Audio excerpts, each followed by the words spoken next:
Hi everyone, my name is Mary and I'm a behavioral ecologist and human-animal conflict consultant. Today we're going to learn about preventing conflicts with our wild neighbors. First I'll talk about why conflicts happen. Next I'll give you examples of how we can deal with the conflicts, and then I'll talk about why it's really important to safely and peacefully coexist with our wild neighbors. Human-animal conflicts are on the rise, not only here in North America, but throughout the world. Human population growth and our need for land are major causes of habitat loss and destruction for every species of wildlife out there. Three things happen when wildlife lose their habitat. They relocate. If there's somewhere similar they can relocate to.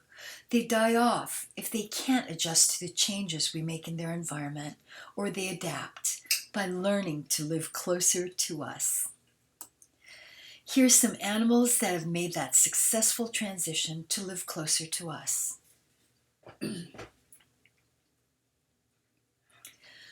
But wild animals are opportunistic. This means if they find food, water, and shelter around our homes, they just might take advantage of them. This is especially true during a drought, when the plants and small animals they depend on to survive are dying off, and the wild animals are desperate to find something to eat. We can't blame them, because people are opportunistic too, and will always take the easy way over the hard way any day. But conflicts can occur when wild animals have access into areas or resources like food, water, and shelter that humans would prefer they leave alone. The most common conflicts involve wild animals getting into attics, crawl spaces, and basements, raiding garbage cans, damaging plants, and interacting with our pets. Unfortunately, these are the animals that are considered to be problem critters, and they're frequently killed. But there is good news. We can stop these conflicts without hurting any of our wild neighbors by using prevention. Prevention is the action of stopping something from happening in the first place. So, let's look at a few conflicts that are pretty commonplace and see how we can resolve them. To prevent animals from getting into crawl spaces, attics, and basements, seal off all entry points. Trim tree limbs and plants away from the roofs and foundation walls. If a wild animal has made a den on your property or in your attic, crawl space, or basement, place ammonia-soaked rags near the den site.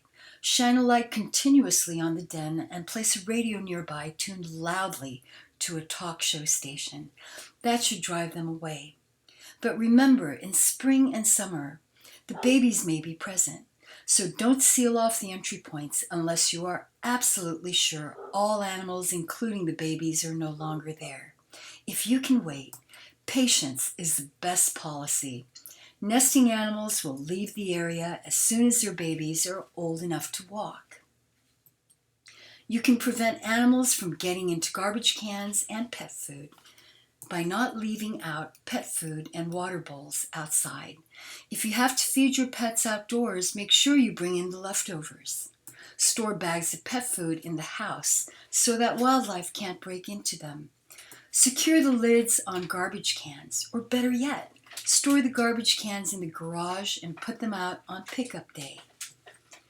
Bird seeds and fallen fruit can also attract our wild neighbors. So be sure to pick up the fruit as soon as it has fallen from the trees and clean below the bird feeders to keep it clear of fallen seeds. You can prevent animals from damaging plants and lawns by using deer netting to cover ornamentals and other prized plants to prevent damage. In warm weather, use motion detection sprinklers to scare the animals out of the areas where they're eating the plants, or replace the plants with ones that are wildlife resistant. Keep your lawn grub-free with beneficial nematodes you can buy at the local plant nursery, and you will prevent raccoons, skunks, opossums, and feral pigs from tearing up your lawn to feast on them. To prevent wild animals interacting with your pets, Do not let your dogs chase wildlife. It may be fun for your dog, but it's never fun for the wild animals. Besides, small dogs have been killed chasing deer and coyotes. Do not let your pets roam free around the neighborhood. It can be dangerous for your pet and others. They can get hit by cars, picked up by strangers, and injured by other dogs. Always walk dogs on leashes so you have more control over them. Now, a special note about coyotes. If you see a coyote, pick up your small dog. Calmly go back the way you came. Don't run, because like dogs, they may chase you. If there are coyotes in the neighborhood, keep your cat indoors until you know they've left. Make sure your large dogs are contained in a fenced yard or dog run during the day and bring them indoors at night. Supervise playtimes and potty breaks outdoors.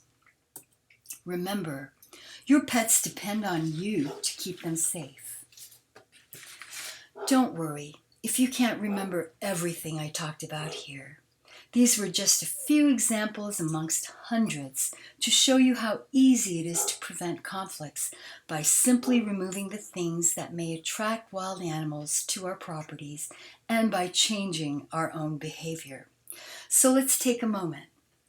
Let's think about why it's important to prevent conflicts in the ways that I described without trapping and killing our wild neighbors. There are two important reasons. First reason is that killing problem wildlife, also called lethal control, is something that is done all the time. But it does nothing to address the conflicts. All it does is create more problems in the long term. Because when you remove a number of wild animals from an area, it creates a vacuum. And other wild animals of the same species will move in to fill that vacancy. And they will start multiplying.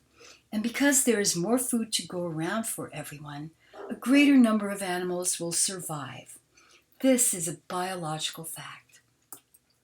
All you've done by killing these animals is to replace them with a greater number of new animals. But if you haven't removed what was attracting the animals to your property in the first place, like food, water, and shelter, then the conflicts will continue. Besides, the more wild animals you have in your neighborhood increases the chances for more conflicts to happen around your home and with your pets. The second reason we don't want to kill wild animals every time there's a conflict is because if we leave our wild neighbors alone to do their own thing, we benefit tremendously from their natural activities.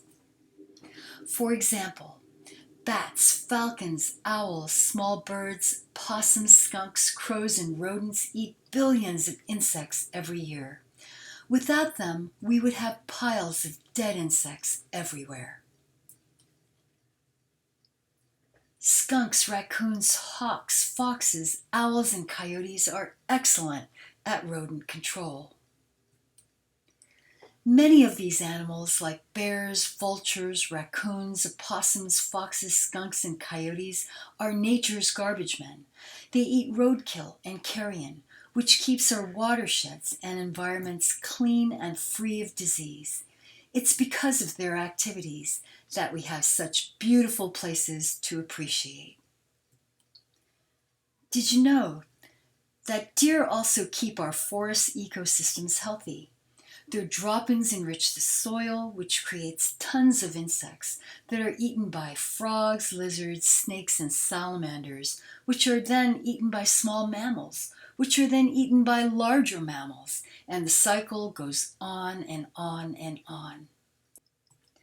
These interactions barely scratch the surface of how much we benefit from the presence and activities of wildlife. As you can see, every animal out there has its rightful place in the gigantic web of life, where everything, including us, is interconnected and dependent on each other. As I said earlier in this presentation, because of our rapid population growth and need for land, wild animals have lost their habitats and many have gone extinct. But there are others that have learned to live closer to us. Therefore, It makes it our responsibility to make sure that we prevent conflicts from happening. And if they do happen, that we find a way to resolve the conflicts without upsetting the delicate balance of nature, so that you and I can enjoy seeing them outdoors and continue to benefit from their activities. I hope you've enjoyed this presentation. If you have any questions, no matter how silly, or if you have some really cool ideas on how we can prevent conflicts with our wild neighbors, I would be interested in hearing them. You can contact me at mary@littlebluesociety.org.